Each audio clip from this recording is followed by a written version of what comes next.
¿Qué tal, chicos? Buenas noches. Eh, bueno, presentarme en primer lugar para los chicos nuevos, dos creo que veo que no.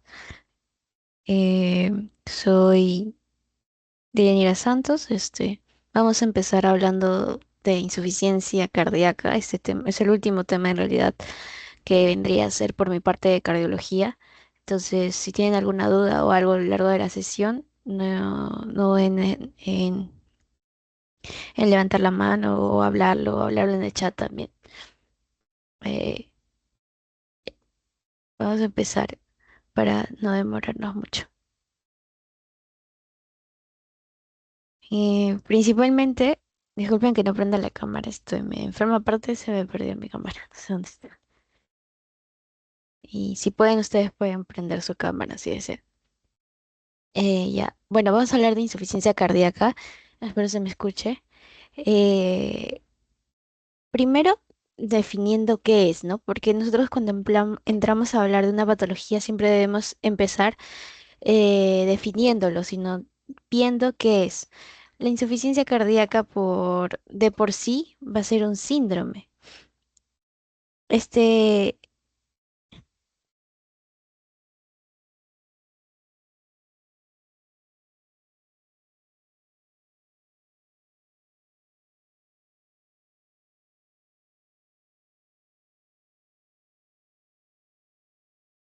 ratito, disculpen chicos.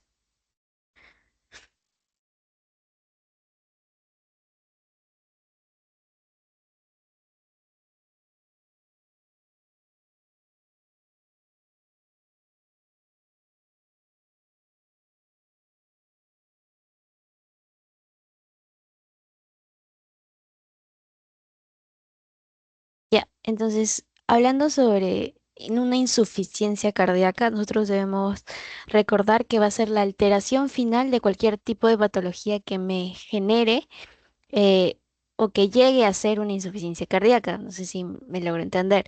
Entonces, ¿cómo vamos a definir la insuficiencia cardíaca? Principalmente conociéndolo como un síndrome, es decir, conjunto de signos y síntomas que ustedes ya conocen, clínicos causados por específicamente una alteración del llenado ventricular o la eyección de sangre, que también podremos decir llenado ventricular es lo mismo que la sístole, que la diástole, perdón, diástole. ¿Por qué? Recuerden, las manos siempre agarren bueno, hagan su mano y cuando se cierra esto vendría a ser sístole. Cuando se abre sería diástole. Entonces, al abrir tu corazón se llena, ¿verdad? Como se ve en esta imagen de acá. Esto vendría a estar en relación a la diástole. ¿Por qué? Porque se está llenando de sangre. O sea, este es un corazón ya insuficiente, pero a lo que voy, esto ya es un corazón con problemas. Pero a lo que voy es que el llenado, o sea, se abre. En cambio, en esto quizá podríamos asimilar o contrastar que está haciendo una sístole, ¿no? Entonces recuerden, sístole, eyección de sangre, es decir, contracción, y diástole, el llenado ventricular, o sea, que se llene de sangre completo. Esto va a provocar una incapacidad del corazón para que éste pueda mantener un gasto cardíaco adecuado, es decir, no se satisface, o sea, no satisface todo lo que necesita, ¿ya? Entonces, por lo tanto, podríamos definirlo como una alteración de la bomba, ¿no? O sea, de la bomba cardíaca. Recuerden que dentro de los síndromes o de insuficiencia cardíaca como tal, la más frecuente o lo que más frecuente pasa va a ser el llenado ventricular, perdón, la eyección de sangre que va a estar la eyección de sangre, es decir, la sístole, voy a anotarlo mejor, es decir, la sístole, eyección de sangre, sístole, no se olviden, es es la más frecuente, es decir, lo que más falla, lo que más se daña, por así decirlo, va a ser la sístole, en un 70% aproximadamente, ¿no? Entonces, es muy frecuente que vengan con un problema de sístole, es decir, de eyección de sangre, que no puedan generar una eyección completa. Entonces, en el llenado ventricular, específicamente lo que tenemos que hacer es recordar que es la diástole, que bueno, lo voy a escribir por acá, ustedes también lo escriben, y la eyección de sangre con la sístole, siendo la más frecuente en este caso, en un 70% la sístole, un promedio, ¿no? Esto va a generar una incapacidad, es decir, tu corazón no se va a satisfacer. Como ven acá, está cansado, ¿verdad? No se satisface de una manera adecuada, es decir, quizás hace demasiadas contracciones, como las arritmias o las taquicardias, que tiene muchas, o sea, todo esto va a ser una causa de que algo está fallando en tu corazón y es como que la parte final, la alteración final como tal. Si se dan cuenta, acá les puse el corazón normal y acá es un corazón con una insuficiencia cardíaca congestiva, una insuficiencia cardíaca como tal. Miren, acá está todo musculoso, ¿verdad? Esto de acá vendría a ser las, eh, las células musculares cardíacas, ¿no? Que está súper como debe estar, ¿no? El ventrículo debe estar lleno de células musculares cardíacas. Sin embargo, por acá vemos lo contrario, ¿no? Un corazón todo débil, que su pared en realidad del ventrículo están súper delgados, no tiene suficiente masa, por lo tanto va a ser insuficiente, no va a generarse una no va a generar lo que necesitamos, ¿no? No va a generar la diástole ni la sístole de manera adecuada. Y por lo tanto, el gasto cardíaco este corazón va a ser incapaz de mantener el gasto cardíaco, ¿no? Otra cosa muy importante es que ustedes recuerden que hay causas que generan una insuficiencia cardíaca. Y estas causas se van a dividir en causas que son subyacentes, que no es lo mismo que desencadenantes, son cosas diferentes, ¿ah? Las causas subyacentes van a ser como los determinantes, las cosas que me van a decir, bueno, este probablemente o sea, este es muy probable que tenga por esto,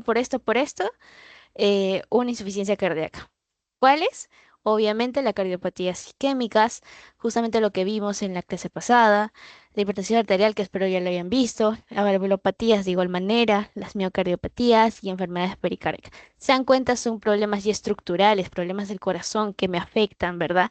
Afectan la cardiopatía isquémica justamente por una aterosclerosis, una angina estable, una angina inestable, que habíamos visto en la clase pasada, cómo lo diferenciamos, ¿no? Una angina inestable con la angina estable. ¿Se acuerdan que la angina estable específicamente nos referíamos a un paciente que le duele el pecho en un momento que hace algún tipo de ejercicio, es decir, una angina, pero este va a calmar? En una inestable no va a calmar, porque eso ya está generando una isquemia de toda esa parte del corazón que quizá está obstruyendo, ¿no? La irrigación específicamente de la parte del corazón. Entonces es muy importante que sepan diferenciar la angina estable con la inestable, que lo hablamos la clase pasada, pero acá como para recordarle un poquito de cardiopatía isquémica. Ya, desencadenantes que como ustedes más o menos se darán cuenta son cosas que son ¿Qué, qué causas me pueden llegar a hacer o me pueden llegar a descompensar a mi paciente? ¿Ya? Es decir, qué cosa que yo haga, que yo haga, me va a generar que se pueda dañar o que se pueda generar una insuficiencia cardíaca? Obviamente que tu paciente no tome el tratamiento, ¿no? Si un paciente tiene una hipertensión arterial, ustedes recuerdan que es un aumento de la presión arterial, eso va a generar muchas alteraciones, no solamente en el corazón, sino también en las mismas eh, arterias, o sea, es todo un proceso, toda la presión va a estar generada, el flujo laminar va a estar muy alto, entonces tenemos que recordar eso. Si tú suspendes el tratamiento de hipertensión arterial o de diabetes como tal, que son causas muy frecuentes de esto, obviamente que es un desencadenante, ¿no? Si no sigue tu tratamiento tu paciente, va a ser un desencadenante. Obviamente las infecciones. Y ahí hablamos quizá de la endocarditis o procesos infecciosos como que, y a los niños específicamente, si les cuidan bastante, acá, paréntesis, eh, pacientes que son pacientes pediátricos me refiero. Hago paréntesis para como que irnos del tema, pero lo que quería comentar es muy importante cuando un paciente pediátrico tiene una predisposición cardíaca que se cuiden los dientes, porque justamente las caries que tienen una correlación muy importante para que se pueda desarrollar una endocarditis como tal, ¿no? Entonces es muy importante que todos los cuidados sea en contra de las infecciones, ¿no? Que todo esté bien, que las caries, por ejemplo, estén bien curadas, o que no tenga caries en un primer momento, ¿no? Entonces son cosas que quizá desencadenantes o cosas que se pueden evitar o que tú puedes evitar, por así decirlo. Las arritmias, de cierta manera, tú controlándolas lo puedes ayudar, ¿no? La fibrilación auricular, la taquicardia ventricular, no es que uno viva con eso, ¿no? Entonces son arritmias que pasan o que se suscitan y que lo podemos evitar, que pueden desencadenar una insuficiencia cardíaca, a eso voy. La tormenta tiroidea, específicamente la tirotoxicosis. Recuerden que las hormonas están muy relacionadas, demasiado relacionadas con una insuficiencia cardíaca.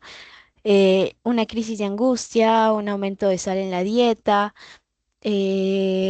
fármacos específicamente como los AINES, como los calcioantagonistas, que recuerden que esto ya como para cardio, para que ustedes más o menos entiendan que los calcioantagonistas nunca se da en una falla cardíaca de tipo sistólica, ¿ya? Entonces eso es muy importante que lo recuerden. Y acá lo que siempre eh, va a ser importante para nosotros recordar, va a ser la fisiopatología de todas las enfermedades, porque eso es como la base para que nosotros entendamos el por qué está fallando cada una de las cosas, ¿no?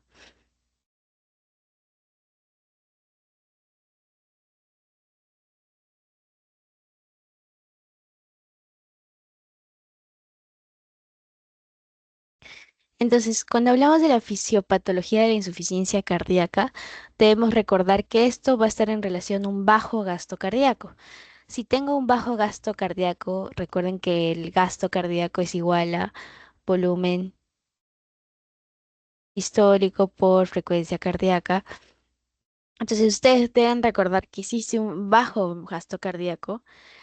Por lo consecuente, vamos a tener una alteración o una activación de sistemas neuroendocrinos para que esto se pueda compensar. Recuerden que no solamente la acción de que se contraiga mi corazón es netamente muscular, obviamente que tiene que tener neuroenzimas, hormonas y todo lo que vamos a hablar hoy, ahorita, ¿ya? Entonces genera un bajo gasto cardíaco. Tu cuerpo es sabio, ¿no? Entonces va a tratar de compensar. Y al tratar de compensar ese bajo gasto cardíaco, vas a activar sistemas neuroendocrinos. Justamente es lo que estamos viendo acá. Y esto se va a dividir específicamente en corto plazo, mediano, largo plazo, ¿ya? En corto plazo, es decir, lo que inmediatamente va a pasar, va a ser que va a actuar el péptido natriurético auricular. ¿Ya?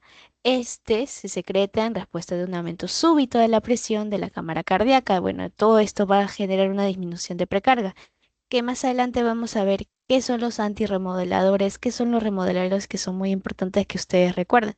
Y justamente el péptido natriurético es un antirremodelador, ¿ya? Y es decir, es bueno en realidad, ¿no? O sea, es de cierta manera bueno.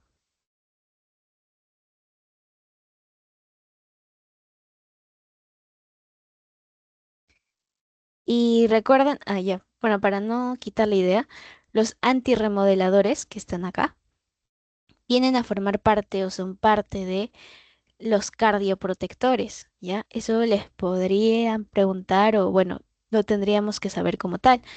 ¿Qué son o qué quiere decir cardioprotectores? Quiere decir que va a cuidar tu corazoncito, porque ustedes van a darse cuenta en esta fisiopatología que van a existir remodeladores, es decir, que va a tratar de compensar, pero al tratar de compensar y de mantenerse estas enzimas o eh, estas enzimas o estas hormonas que vamos a ver, al mantenerse con el tiempo, van a generar un remodelado del corazón demasiado y esto va a generar una muerte, porque todo en exceso hace daño y eso es lo que pasa en realidad. ¿Y qué pasa? Ahí van a entrar los cardioprotectores, es decir, los antirremodeladores como tal, y son como los que nos van a cuidar. Y ahí es el péptido natriurético, que es uno que se activa justamente a corto plazo. La bradicinina, el óxido nítrico, que son vasodilatadores que nos ayudan bastante a tener una cardioprotección como tal, ¿no?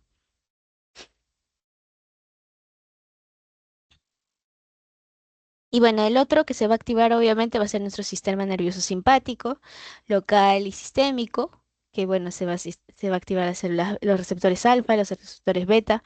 Es muy importante recordar que esto va a ser a corto plazo, es decir, de manera inmediata. Si tu cuerpo cree que hay un bajo gasto cardíaco, eso va a ser inmediato, va a actuar inmediato. Pero ¿qué pasa con el largo tiempo? Porque una insuficiencia cardíaca no es que sea de un momento a otro nada más, es todo un proceso, si se dan cuenta, es todo un proceso. La hipertensión arterial es una enfermedad crónica, la mayoría de cardiopatías que vemos son quizá unas enfermedades con larga data, a eso me refiero. Y en un primer momento estos van a actuar, ¿no? Tratando de defender. Pero ¿qué pasa? A mediano y largo plazo se van a activar otras cosas. ¿Quiénes?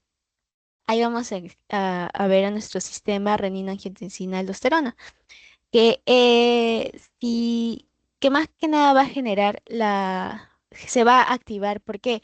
Porque hay una menor perfusión renal. Haber una menor perfusión renal, porque obviamente tu gasto cardíaco está bajo, va a generar la activación de nuestras células juxtaglomerulares. Recordarán eso por nefro que lleva a fisiopato específicamente, ¿no? Esto va a hacer específicamente que se activen o que estén presentes uno, la aldosterona y la angiotensina tipo 2. Ambas van a aumentar. Al aumentarse, la aldosterona por un lado, no sé si por acá está, pero bueno, la aldosterona por un lado va a generar un aumento de la precarga. O sea, va a haber mayor volemia, es decir, va a haber mayor retorno venoso para que se pueda compensar todo. Y por otro lado, vamos a tener a la angiotensina tipo 2, que este va a generar un aumento de la poscarga. Poscarga. ¿Qué es poscarga? Es el aumento de la presión arterial, es el aumento de la circulación. Es muy diferente la precarga con la poscarga, ¿eh? No se confundan en eso, que creo que es lo básico que deben saber también. Recuerden, precarga en relación a la volemia, en relación al retorno venoso, pero la poscarga en relación a la presión arterial, a la circulación específicamente, ¿no? No se olviden de eso. Ya bueno, es todos los cardiomiocitos, renal, todo. Aumenta la producción de aldosterona, aquí está. Aumento de la producción de aldosterona, ajá, aquí está. Lo que les estaba diciendo. Aumento de la producción de aldosterona va a generar aumento de volemia, ¿qué quiere decir? Precarga, ¿ya? Y aumento de precargas B, justo lo que les estaba diciendo. Entonces, por otro lado, la angiotensina 2, que creo que acá no está. Aquí está, la angiotensina 2, aumento de la producción de la angiotensina 2. Va a tener afectación local y renal. Específicamente local, va a ser a los cardiomiocitos, generando una retención de sodio y agua.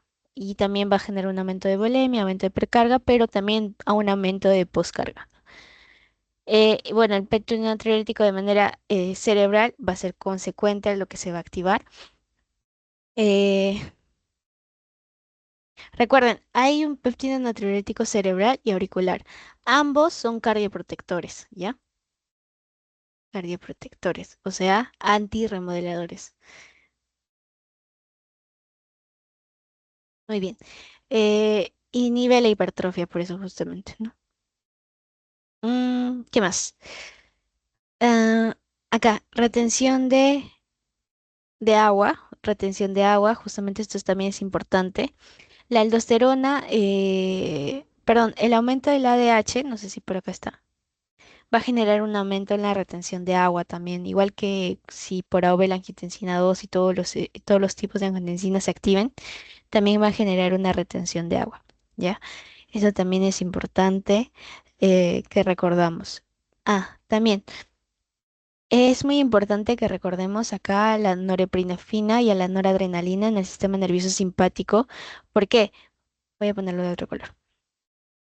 Porque el aumento de la producción de noradrenalina y el aumento de la angiotensina 2 y el aumento de la aldosterona como tal son profibróticas. ¿Qué quiere decir esto? Un aumento del estímulo de la remodelación generan estos específicamente lo que habíamos hablado, un aumento de la poscarga y un aumento de la precarga. ¿ya? Entonces son sistemas que compensan a toda la falla cardíaca que tiene mi corazón, a la insuficiencia cardíaca que tiene mi corazón, ¿ya? No se olviden de eso.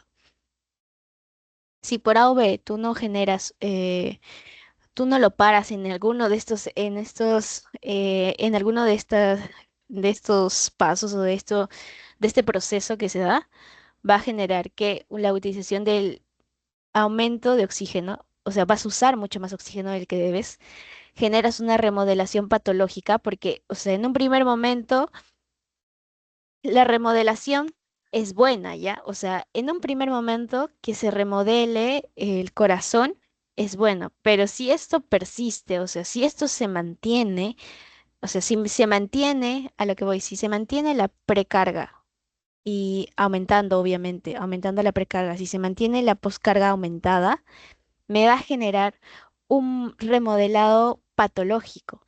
¿De quién? De mi músculo cardíaco, lo cual va a causar lo que hablaba hace rato, la hipertrofia del músculo.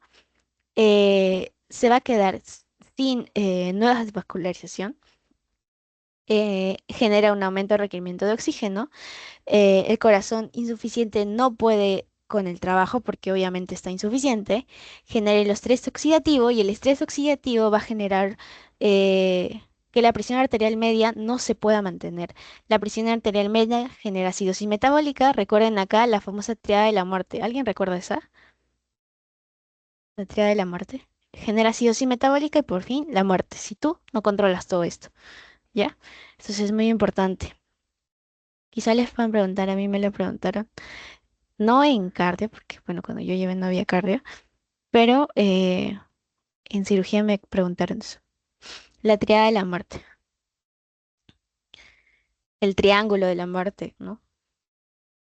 Que justamente es la acidosis metabólica, es parte del triángulo de la muerte. ¿Alguien recuerda? ¿Alguien sabe?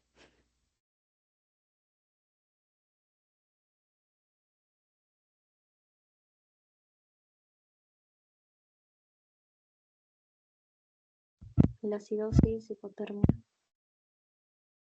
Ajá, muy bien. Acidosis, hipotermia y coagulopatía, que es como que el importante que recuerda.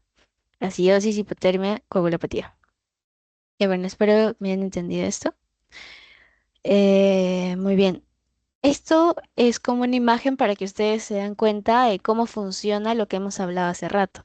Recuerden que fisiopatológicamente hablando nos ayuda bastante a entender por qué damos a tal cosa o por qué no lo damos, ¿ya?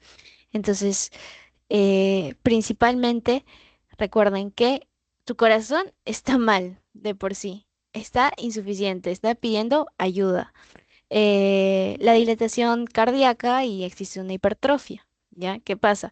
Que no funciona bien, tal cual. Todo esto, no sé si hablé, pero va a generar un aumento justamente de la bulimia, un aumento de todo ello, que va a congestionar. ¿A quién? A tus pulmones.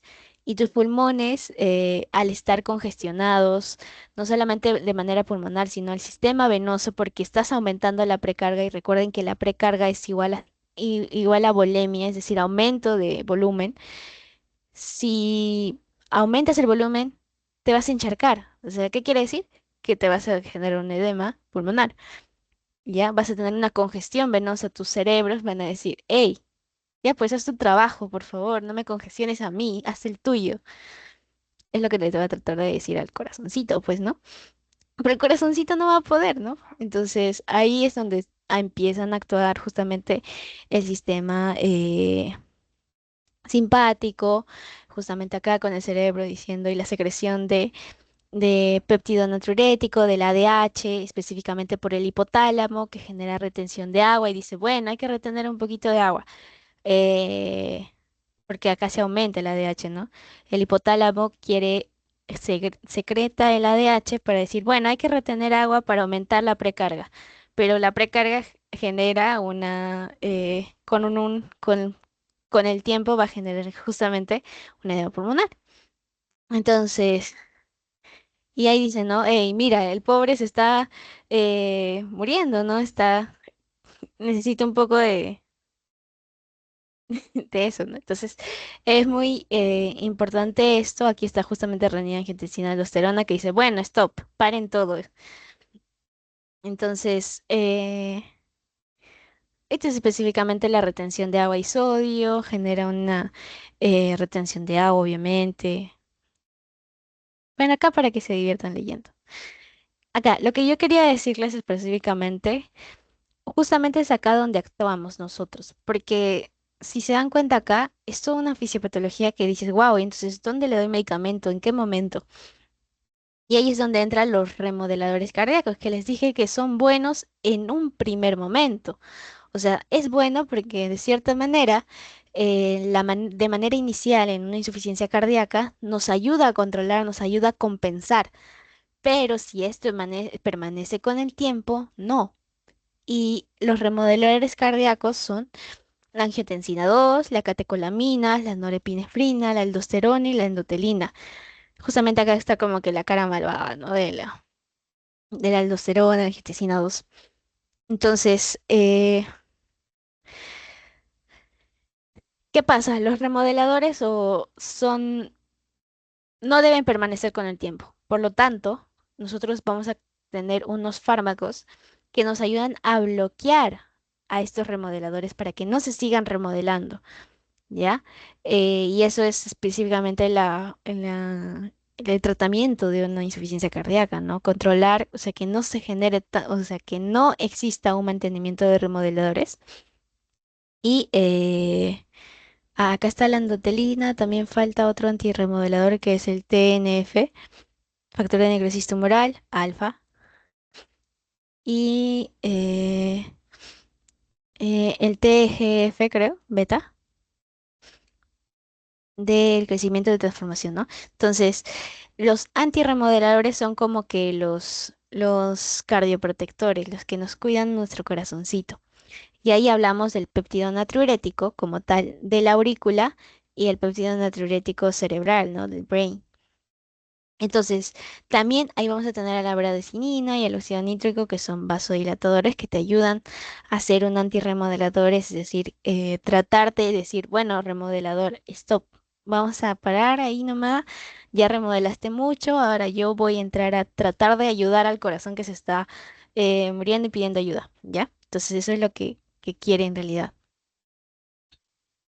Entonces,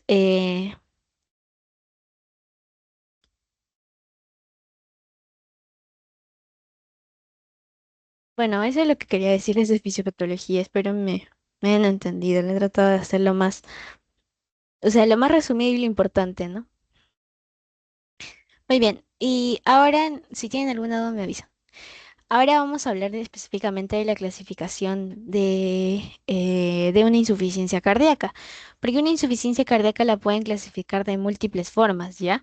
Eh, Puedes clasificarlo en insuficiencia cardíaca izquierda, derecha, sístole, diástole, con un bajo gasto, con un alto gasto, la clasificación NIJA, que es específicamente del AJA, entonces creo que ese es el más importante, creo yo.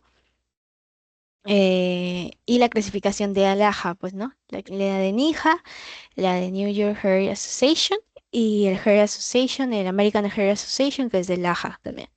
Esos son los más importantes. Pero antes de esos, quería comentarles acá sobre las insuficiencias sistólicas y diastólicas. Si ustedes se dan cuenta, en una insuficiencia cardíaca congestiva sistólica, que es la más frecuente, no se olviden, si por haber les preguntan en la rotación, o bueno, si ya les preguntaron, pero bueno, si les preguntan por algo por ahí, es la más frecuente. Recuerdan que la sístole está en relación a la eyección, es decir, a la contractibilidad, y esto va a fallar. Entonces, si imagínense, pues, ¿no? Una persona delgadita no va a poder cargar 10 kilos de una pesa, ¿no? Que pues, cuando van al gimnasio o lo que sea, no va a poder cargar. Pero una persona que está súper, que ha ido al gimnasio, ha entrenado, no sé, tiene mayor cantidad de fuerza muscular o diámetro o aumento muscular, va a poder cargarlo sin ninguna dificultad. Y es lo mismo que pasa en el corazón. Si tu corazón no tiene una suficiente masa cardíaca, no va a poder a generarse una buena contracción y por lo tanto no va a llegar a tu cuerpo todo lo que debería llegar. Y tampoco va a llegar de la sangre desoxigenada a tu pulmón de una manera adecuada, ¿no? Entonces todo eso va a estar en contra de y por eso es más frecuente. Recuerden que cuando hablamos de sístole o de afectaciones sistólicas, específicamente nos vamos a referir a las cardiopatías isquémicas, a las insuficiencias aórticas, a las miocardiopatías específicamente por alcohol, a ¿qué más? Mm, miocardiopatías, que son como que las causas más frecuentes o cómo lo puedes clasificar en relación a la sístole, ¿no? Recuerden que hay una alteración de la contractibilidad en la sístole, no se olviden. También hay una hipertrofia excéntrica, ¿se dan cuenta? O sea, ya no hay nada acá, no hay músculo. Por lo tanto, si no hay músculo, hay una baja eyección de sangre, ¿no?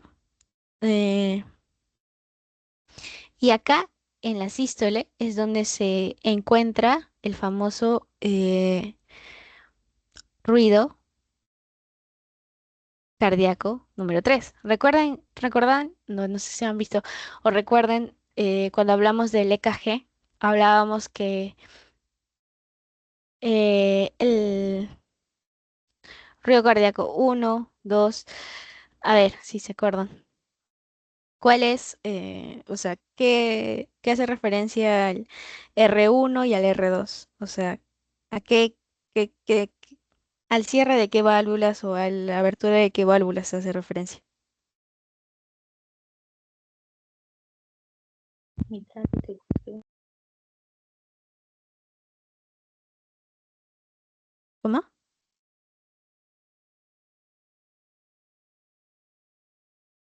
El primer ruido cardíaco no te escuché, disculpa. ¿A qué hace referencia? Al cierre de las válvulas mitral y tricúspide. Ajá, a la cierre de válvulas auriculoventriculares. Es lo mismo ya. Auriculoventriculares o mitral tricúspide. ¿Te acuerdas cuál era la primera que se cerraba?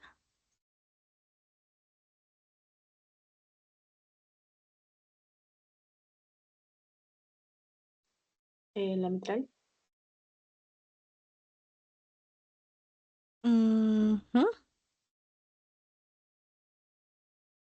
¿Segura?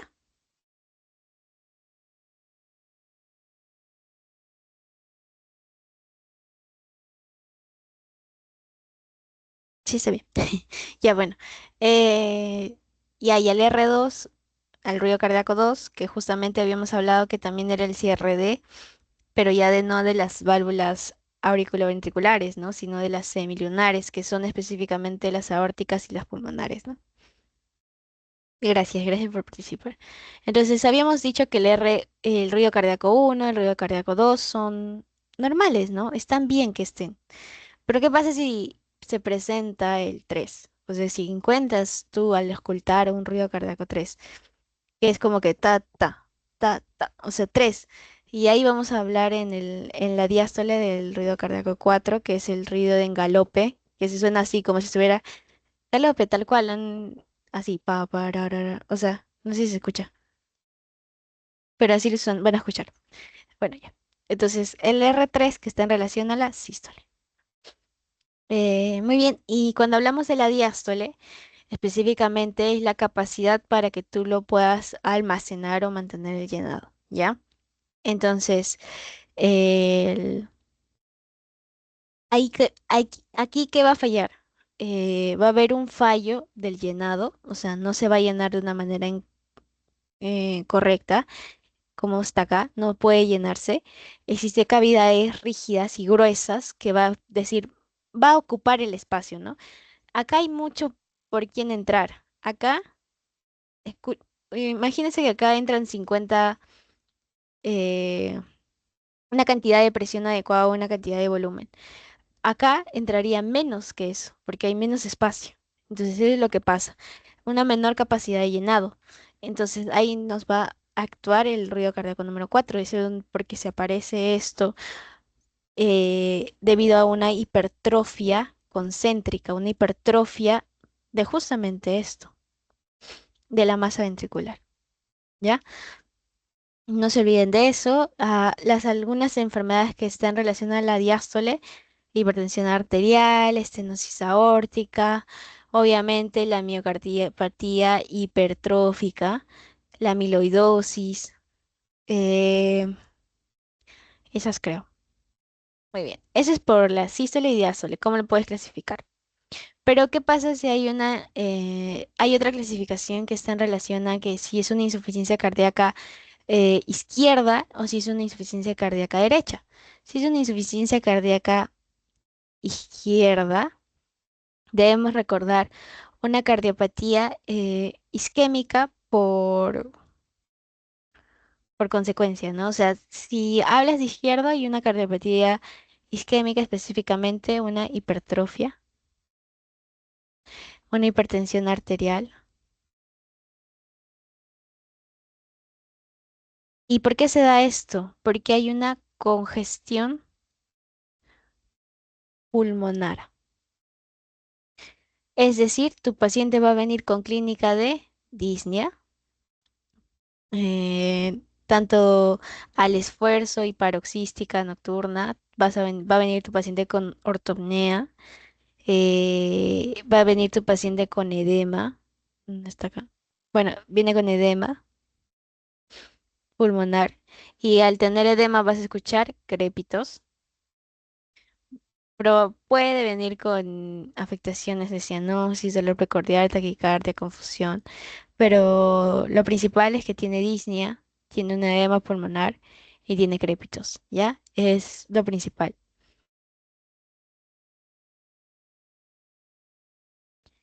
En cambio, por una contraparte, la insuficiencia cardíaca derecha, eh, no vas a tener como que la misma afectación que en el otro lado, ¿ya? Si esto es derecho. Normalmente la evolución de la falla cardíaca izquierda va a ser lo principal. La hipertensión pulmonar secundaria o aislada también podría hacerse.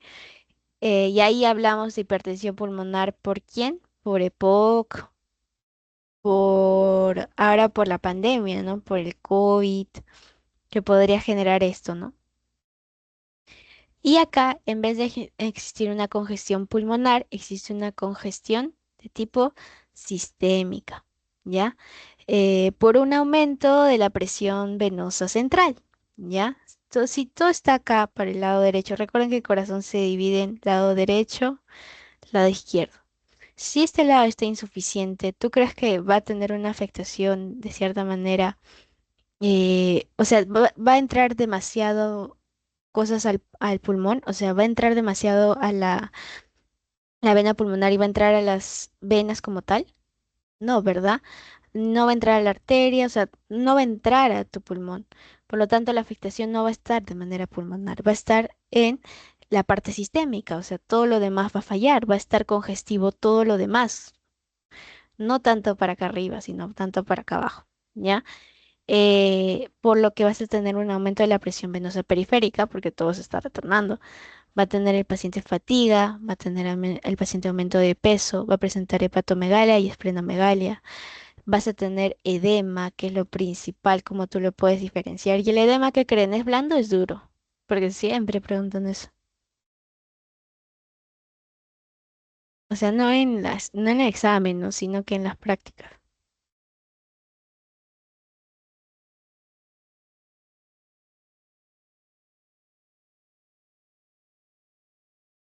Ya, no se olviden, el edema en una insuficiencia cardíaca derecha va a ser un edema de tipo despertino, va a ser grave, va a ser blando y va a ser bilateral. Miren, las dos piernas están mal.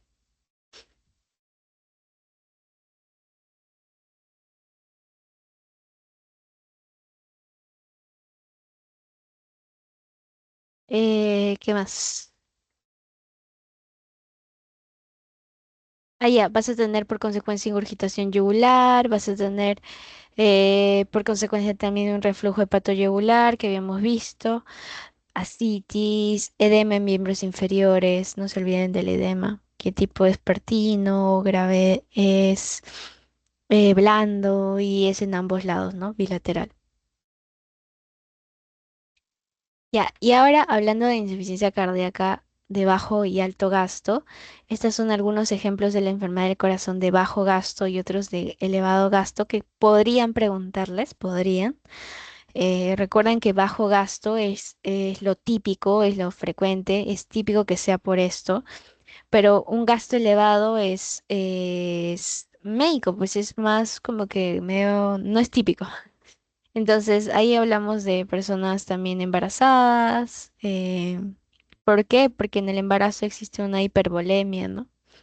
Pacientes anémicas, pacientes con afectación tiroidea, hipertiroidismo, fístulas, el beriberi, que es una déficit de tiamina específicamente.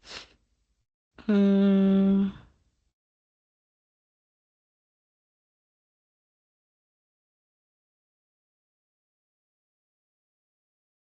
muy bien. Y ahora, otra clasificación que sí me gustaría hablarle va a ser la clasificación de Nija, que quizá les puedan preguntar esto, quizá les pusieron eso en su clase teórica, la verdad no me pasaron su PPT. Pero bueno, la clasificación de Nija normalmente es la que nos ayuda a ver cómo funcionalmente está mi insuficiencia cardíaca. Es decir, está muy mal el paciente. O sea, la clase uno me dice, mi paciente tiene limitación. No, perdón, no tiene limitación, sin limitación. En la clase número 2 tiene una limitación leve, es decir, por ejemplo, hace una actividad física y le molesta, ¿no? Le molesta. Corre, no sé, corre un rato o juega baloncesto, juega vóley, lo que sea, y le molesta el pecho. En cambio, en la número 3 el paciente tiene una limitación a la actividad física al solo caminar, ¿ya? No se olviden de eso, al solo caminar. Acá quizá puede correr en el 2, pero en el 3 caminar. Es importante que sepan diferenciar entre los dos porque pueden preguntarles. En el 4 recuerden que ya hasta en el reposo le duele. Entonces, 4 reposo, uno sin nada de limitación, que sería lo ideal donde tendríamos que encontrarlo, o sea, es donde se espera que se encuentre. Pero sí, bueno, ya encuentras a tu paciente en 2 o 3, que recuerden 2 correr, le duele, 3 caminar, le molesta, ¿ya?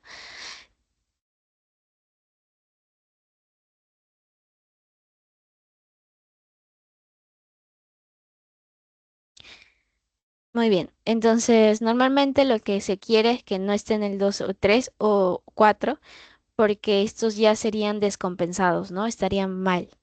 Lo que se quiere es que estos lleguen al uno y bueno, eso sería el tratamiento objetivo como tal, ¿no? Pero bueno, no sé si acá puse más adelante. Ajá, aquí puse. Muy bien. Y también hablando bastante sobre la insuficiencia cardíaca como tal, van a ser como que una forma en cómo tú puedes diferenciar el NIHA con el AHA, que recuerden que uno es de la Asociación Americana y el otro es de la New York Heart Association, ¿no? En la Asociación de New York de Corazón. Entonces recuerden bien que el NIHA se divide de 1 a 4, en cambio el AHA de A hasta la D. Y lo ideal sería que se diagnostique en esto, ¿no? En A y B, y por eso quizás les podrían preguntar más eso. O porque en C y D ya es como que, ok, lo has diagnosticado, pero cualquiera lo diagnostica, porque obviamente tiene síntomas, pues, ¿no? Tiene síntomas de un daño de tipo estructural y tiene síntomas, un daño estructural, y bueno, no le puedes hacer nada ni con fármacos, ¿no? Y esto es malo, porque el paciente ya no le vas a poder ayudar de una manera adecuada. Al menos el ser va a responder a un tratamiento, ¿no? Pero en cambio, la D no va a responder a un tratamiento y eso les pueden preguntar también cómo lo diferencias, ¿no? La C y la D. En cambio, el A y la B es como que, bueno, no tiene síntomas, el A ni el B, es asintomático. Y ahí es donde tendríamos que diagnosticar, ¿no? Porque ese es el reto, ¿no? Diagnosticar cuando no tiene, cuando no está con disnea, no está con edema, cuando no está con eso, pues, ¿no? Entonces, lo asintomático, el AJA divide en A y B. A quiere decir que no tiene síntomas, si se dan cuenta, sin síntomas, pero tiene, en la B, tiene un daño estructural de por sí. Tiene una disfunción asintomática del ventrículo izquierdo, por ejemplo, ¿no? Y ahí tú tienes que ver, ¿no? ¿Qué cosas pueden darme un daño estructural? Un infarto de miocardio, un IMA previo, ¿no? Un IMA anterior que quizás solamente fue leve y lo pudieron eh, desfibrilar y todo está bien, pero la difusión del ventrículo izquierdo de igual manera, una enfermedad valvular de por sí, son daños estructurales y ahí es donde tenemos que diagnosticar y decir, bueno, acá hay algo y debo evitar de que se vaya a los síntomas específicamente, ¿no? O sea, que empiece a ser clínica como tal. En cambio, el A es, no tienes daño y no tienes síntomas, es todo un reto. No diagnosticar, ¿no? Sino acá tú tienes que ver que lo que va a caracterizar el A son los factores de riesgo. O sea, ¿qué pacientes tienen mis factores de riesgo para hacerme una insuficiencia cardíaca? Y acá en la cabeza va a haber pacientes con hipertensión arterial, obviamente, los que no cumplen su tratamiento. Son los pacientes que muy probable se encuentren, si no tienen síntomas ya, en un aja tipo A, ¿no? O B, porque puede ser que tienen daño estructural también si es una hipertensión de larga data, ya, no se olviden.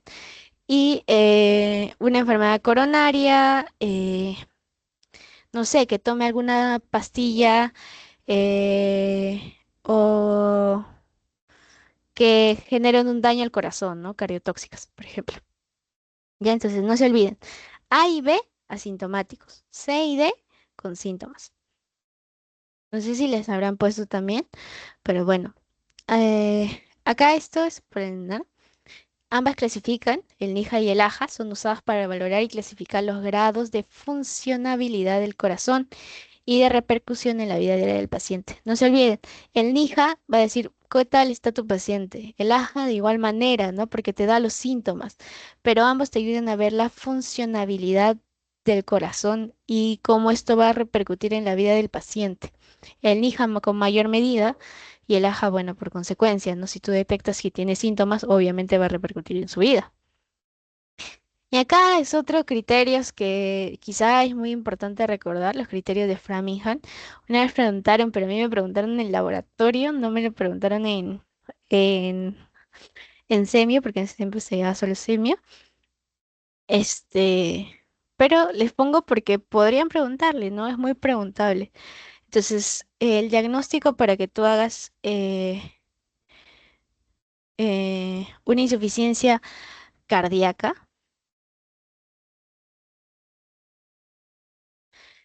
porque tú lo tienes que diagnosticar de alguna manera, ¿no? Entonces ahí es donde entras uno, que lo vas a hacer una buena evaluación, lo vas a auscultar, lo vas a revisar, vas a ver lectores, vas a ver factores de riesgo, vas a ver, no sé, afectaciones o antecedentes del paciente, patológicos, familiares, lo que sea. Entonces vas a hacer una buena evaluación diagnóstica, ¿no? Y por consecuencia una buena historia clínica.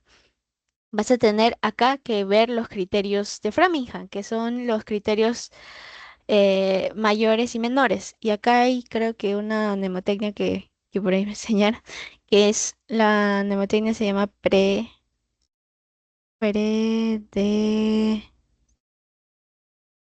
Predecir.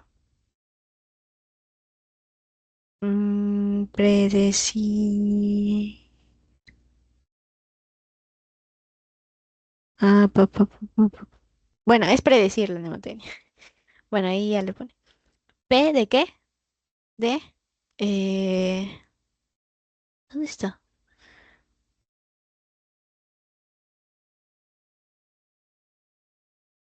Mm, Acá.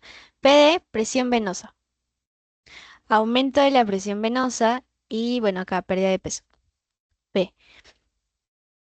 La presión venosa, en este caso yugular, debe estar aumentada mayor a 16 centímetros. Eh, la R de reflujo hepatoyugular. La E de edema. La D de disnea. La E de estertores. Cardiomegalia. Y bueno, la I de ingurgitación yugular. La R de ritmo de galope, pero no lo encuentro acá. Ah, aquí está. Tercer ruido. Tercer ruido. O ritmo de galope, que recuerden que es, también le pueden poner R3 o protodiastólico o telediastólico, ¿no? Recuerden R3 protodiastólico, es decir, al inicio de la diástole. En cambio, el R4 específicamente es de, o 4R es específicamente telediastólico, ¿no? Recuerden que tele, ¿cómo lo pueden recordar?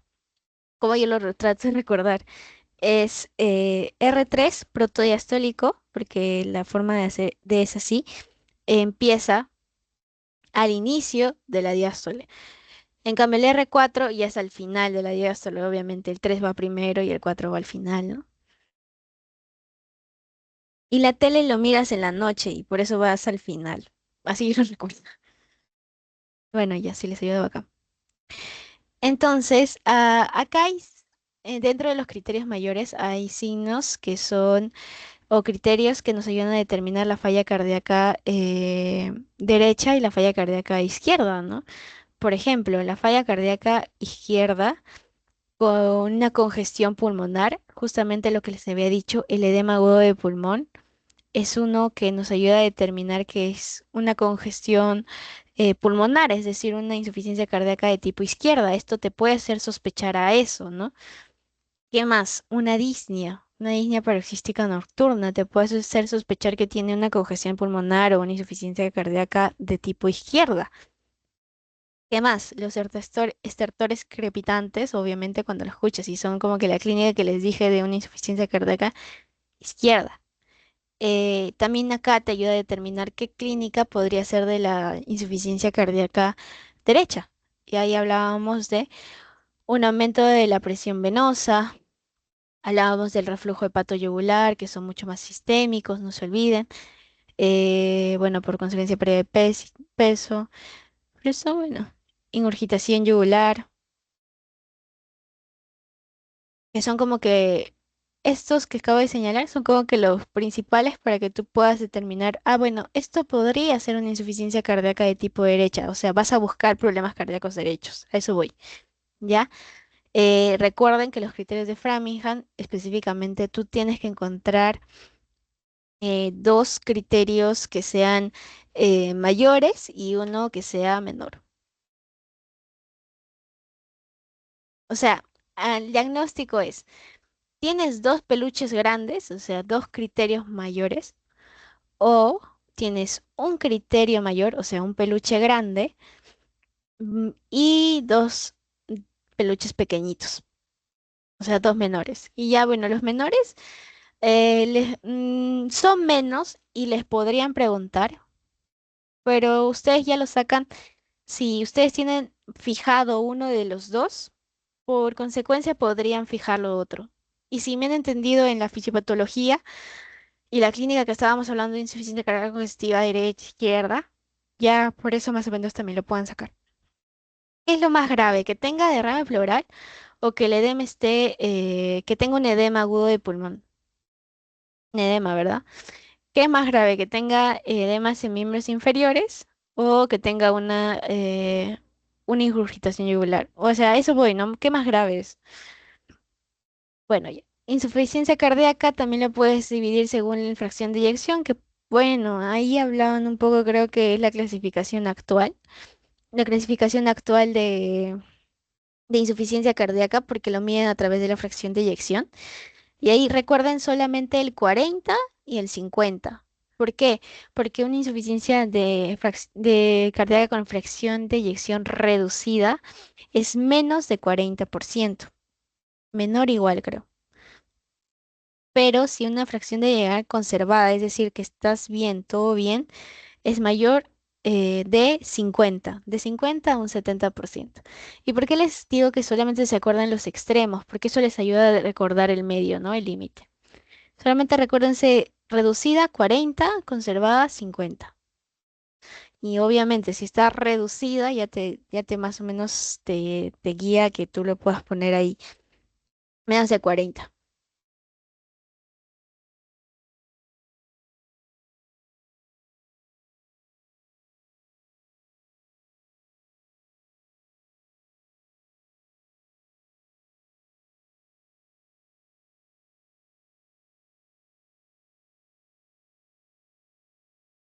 Perdón.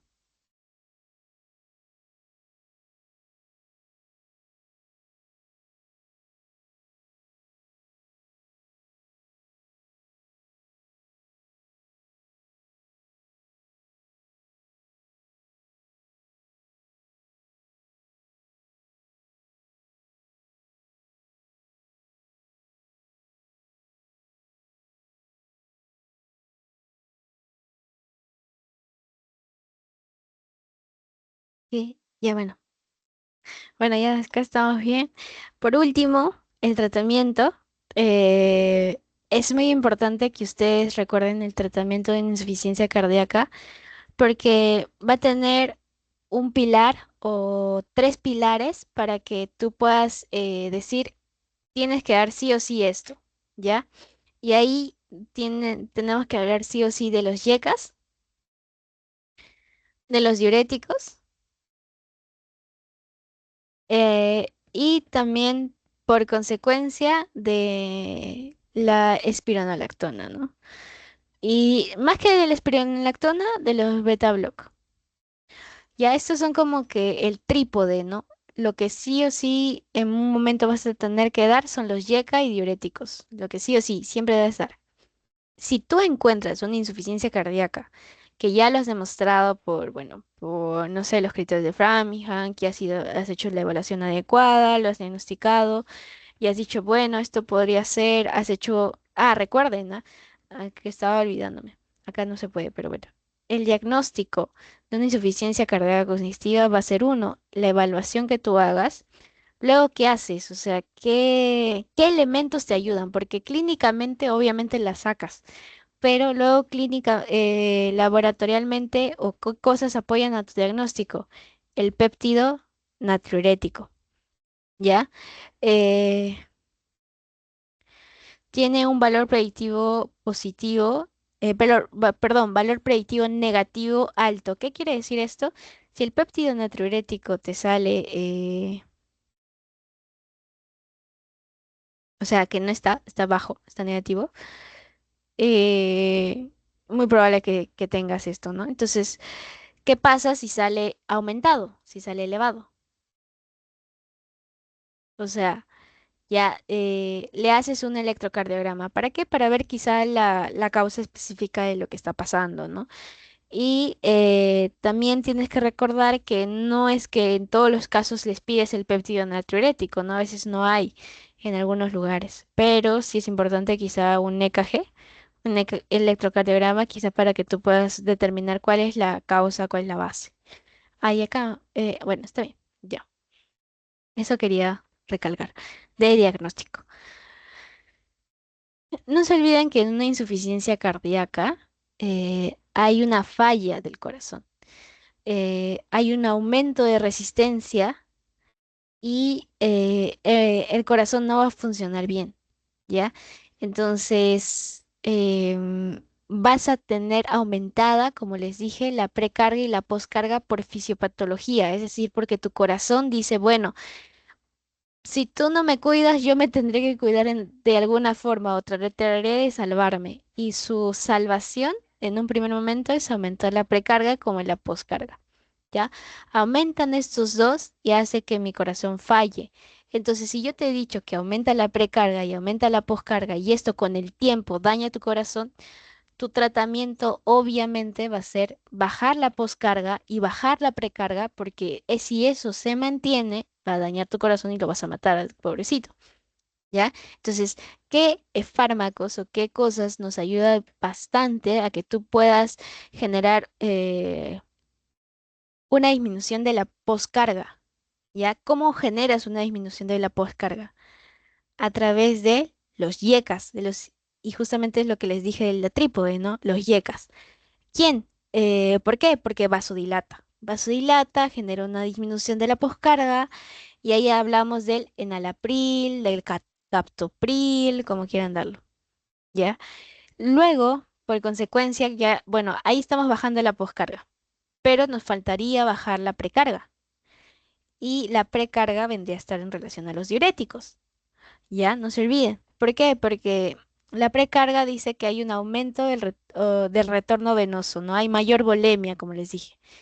Entonces, los diuréticos me van a hacer bajar esta volemia, me va a disminuir la carga, me va a disminuir el volumen que puede generarse, ¿no? Entonces, es muy importante que entendamos eso y que los diuréticos actúan específicamente en la precarga y los llega en la poscarga, que les podrían preguntar, o no sé, más que preguntar es que lo entiendan ya.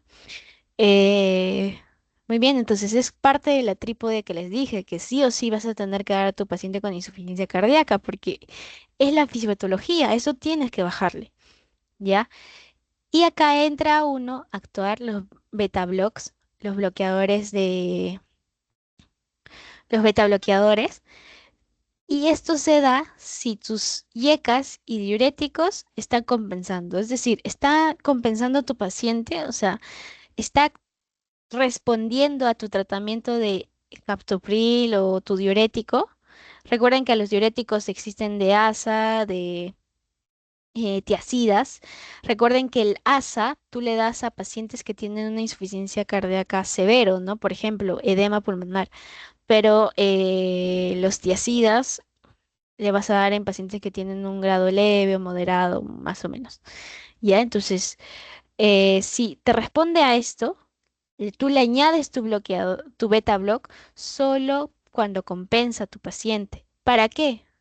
Para que puedas mejorar la sobrevida de tu paciente, para que pueda, es como un cardioprotector, o sea, que esté bien tu corazón, va a mejorar que siga bien, por así decirlo. ¿Ya? Y esto, en cuanto a la clasificación actual de la AJA, está IECAS le das en uno. Ya si tienes una clasificación de tipo 2 le das en diuréticos, beta block. ¿Ya? ¿Y qué pasa? Yo les dije, bueno, el beta block se da si responde, ya, pero de Yaniri, si no responde, o sea, si no me responde ni al IECA ni al diurético, ¿qué hago? Bueno, si no te responde, le entras a la espironolactona. Ya, entras a la espironolactona si no responde. Y normalmente esto se da en el tercer y cuarto, justamente lo que está acá, ¿no? Y esto específicamente es cuando es refractario, ¿no? Cuando no te responde, como dije. Eh, ¿Y cómo actúa la espironolactona? Ustedes recordarán que la espironolactona por farmacología es un antagonista de los receptores de aldosterona. Eh, Entonces, si va a ser antagonista del aldosterona, habíamos visto que estos eran los antirremodeladores, lo que queremos parar. Entonces, forma parte de tu tratamiento, ¿no? Entonces, eso tienen que recordarlo. Ya, bueno, y en el 4 son medidas de soporte, no puedes hacer mucho. Por eso nos aconsejan a que debemos darle esto a pacientes que tengan la clínica esto. Y justamente la hipertensión arterial es una enfermedad que se puede controlar y ahí entran los IECA, los beta block, todo eso que hemos hablado, ¿no? Recuerden que la trípode o lo que sí o sí vas a tener que dar siempre va a ser los IECAs, los diuréticos y beta block si responde, ¿ya? Mm, eso específicamente, acá lo que les estaba tratando de explicar. Tienes una insuficiencia cardíaca confirmada por un péptido natriurético elevado, por un ecocardiograma, eh, perdón, por un péptido natriurético bajo, por un EKG alterado, por obviamente la clínica que tú estás viendo. Entonces vas a tener que Evaluar los que son precipitantes y agravantes, que justamente habíamos visto adelante, ¿se acuerdan? Los factores que son precipitantes, los agravantes. Diuréticos, le das sí. Si tiene retención de líquido, le das. Si no, solamente yeca y ara 2. Eh, los beta block le das solamente si no funciona. O sea, si responde en tratamiento. Y bueno, y eso es más que nada para que ustedes lo tengan. Acá la digoxina, no sé si los pueden preguntar, pero la digoxina se da cuando tu paciente tiene una falla auricular. O sea, si tu paciente tiene una falla como tal, si tú tienes una falla del corazón, le puedes dar dioxina. Mm, porque no es como que común que le das dioxina, es como que ya como que los últimos pasos, ¿no? Para que a ver si funciona. Porque esto específicamente va a estimular la contractibilidad del corazón. Va a decir, bueno, avanza corazón. Le da como que, ¿cómo decirlo? Le da barrita para que pueda avanzar. O sea, como que le dice, ya, como galopando. Ay, no galopando, sino, o sea, ¿cómo se diría? Como que lo incentiva a que el corazón trabaje, por así decirlo. Muy bien, me parece excelente. Esos son los tratamientos. Espero les haya gustado bastante esto. Ojo con la dioxina, porque la dioxina puede traer intoxicación y da insuficiencia renal. O sea, tiene muchos efectos adversos, ¿no? Y por eso no es como que se le da a todos los pacientes. Tienes que ver si es bueno o no para el paciente. Ya bueno, y si no controlas, o bueno, si vas controlando o no, tenemos terapia de resincronización, el DAI, que pues, son los desfibriladores automáticos implantados. Esto es ya cuando pacientes están en un 3 o un 4 del NIJA, pues, ¿no? Recuerden que lo ideal, en nuestro mundo ideal debería ser darle tratamiento a los pacientes que tienen factores de riesgo o que están en un AJA A o B o un IJA 1 o 2. ¿Ya? Entonces, un 3 y 4 pues bueno, cualquiera lo diagnostica, pero es importante antes. Bueno, eso sería todo por la clase de hoy. Espero haya sido de su agrado. Les voy a pasar el post. Si tienen alguna duda o algo, me avisan.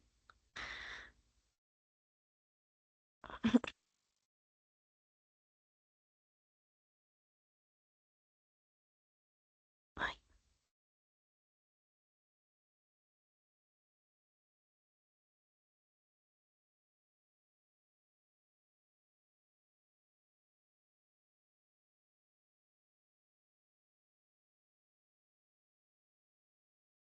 Mm, Les paso el post por el chat de WhatsApp porque creo que algunos no están en el Teams.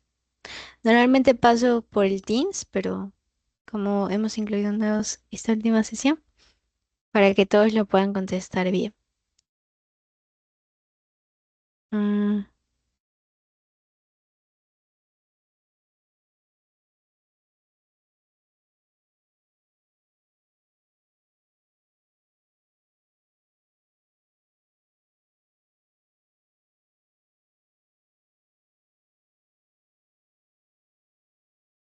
ya les pasé el post-test.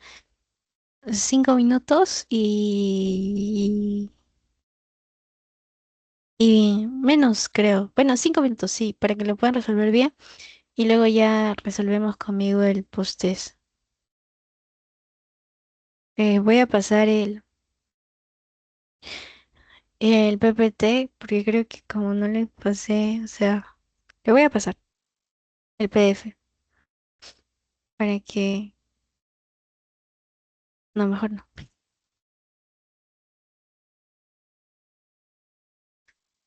Ya. ¿Tiene alguna duda?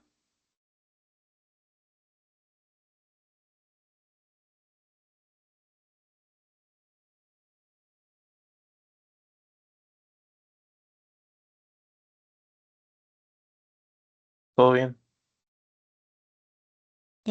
Ya, chicos, gracias.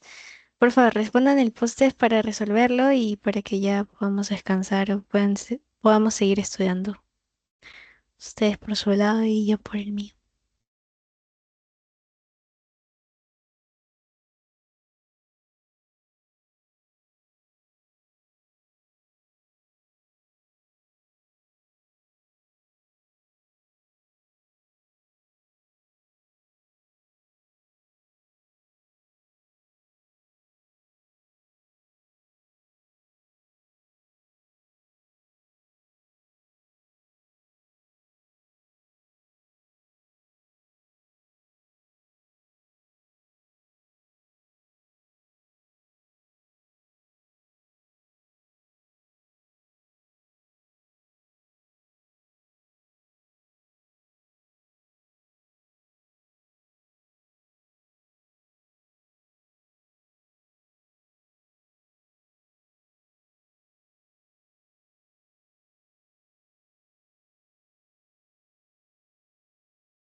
Ya, somos 6 conmigo. Así que pues, nos falta uno más. Empezamos. Es una causa desencadenante de insuficiencia cardíaca, excepto. No se olviden de los exceptos porque a veces con eso varía toda la pregunta, ¿no? Infecciones, ¿no? Bueno, hay que ser regalada. La copié mal, ¿no?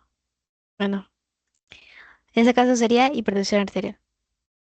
Los demás sí, pues, ¿no? Esto, recuerden que los desencadenantes son cosas que van a hacer o van a generar o van a tener una predisposición a que genere, haga una insuficiencia cardíaca, ¿no? La hipertensión arterial, ¿qué sería? Si no es un desencadenante, ¿qué sería?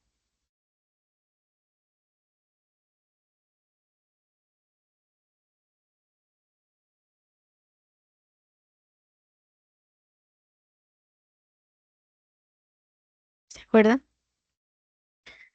Sería un subyacente, ¿verdad? O sea, por esto puedes pasar a esto. No se olvide. ¿Qué más?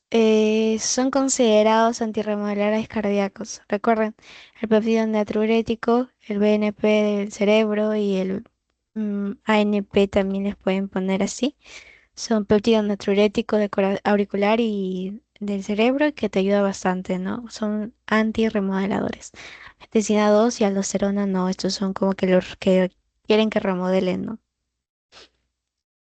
Paciente de 75 años de edad con disnea, tos, edema, miembros y apretantes al tercio medio inferior de ambos pulmones, pulso irregular de 160 por minuto y en el EKG tiene una arritmia completa. La mejor terapia sería. Recuerden que acá esto se saca por descarte. Si por A o B no sabía que en la arritmia, que tratamiento se da una arritmia completa o compleja. Yeka y Arado jamás se conjuntan porque actúan de mismo. Bien das Yeka o bien das Arados, o sea, no tiene sentido de que actúes en la misma línea. y le des dos fármacos a tu paciente, ¿no? Que actúan en la misma línea, ¿no? Una inhibiendo la angiotensina 2 y otra, bueno, inhibidor de la enzima convertidora de angiotensina, ¿no? Entonces son en la misma línea, entonces no tienes que darlos juntos y eso les ayuda bastante también en el examen, porque les van a poner en el tratamiento de hipertensión arterial YECA y ARA2 y ahí ustedes descartan que se van a ir juntas, jamás van juntos. Diuréticos, bueno, podrías dar, ¿no? Pero acá sería YECA, diuréticos y digoxina la opción más adecuada. ¿Por qué digoxina? Porque tiene una arritmia completa. Y habíamos visto que una falla auricular podría generar, podríamos dar digoxina, pero tenemos que tener cuidado por los efectos o la intoxicación que puede generar. No se olviden el trípode terapéutico, YECA, diuréticos y acá vendría a ser el beta block. Fluidoterapia, nada que ver, no, no. Si le das fluidoterapia, estarías encharcando a tu paciente más. Y mira, tiene edema de miembros inferiores. ¿Le vas a poner más agua? No, pues no. Mujer de 35, de 65 años con diagnóstico de falla cardíaca desde 3 meses, presenta disney, dolor precordial, a pequeños esfuerzos, examen físico, ligero edema de miembros inferiores. ¿Cuál es la clase funcional según hija? Bueno, esto ya está regalado. Recuerden, uno, no tiene síntomas. Dos, correr y tiene síntomas. Camina, tres, y tiene síntomas. Y el cuadro que también les pueden poner acá, que es que ya es asintomático en el reposo, ¿no? Muy bien. El último, paciente llega a emergencia con aumento de presión venosa periférica, fatiga, aumento de peso, hepatomegalia, esplenomegalia, edema blando, rotación yugular positivo, usted sospecha de una insuficiencia cardíaca, acá les pueden poner edema blando y bilateral, les puede ayudar. Usted sospecha de una insuficiencia cardíaca, ¿cómo la clasificaría? O sea, ¿en qué sospechas? ¿Que es izquierda o que es derecha o que es de gasto elevado o gasto bajo? Y, bueno, obviamente sería una insuficiencia cardíaca derecha, no se olviden acá la clasificación que hemos visto. Recuerden a la mujer con piernas grandes y al hombre todo delgadito, mal, preocupado, inquieto. Recuerden, izquierda, congestión pulmonar, pero en la insuficiencia cardíaca derecha una congestión sistémica.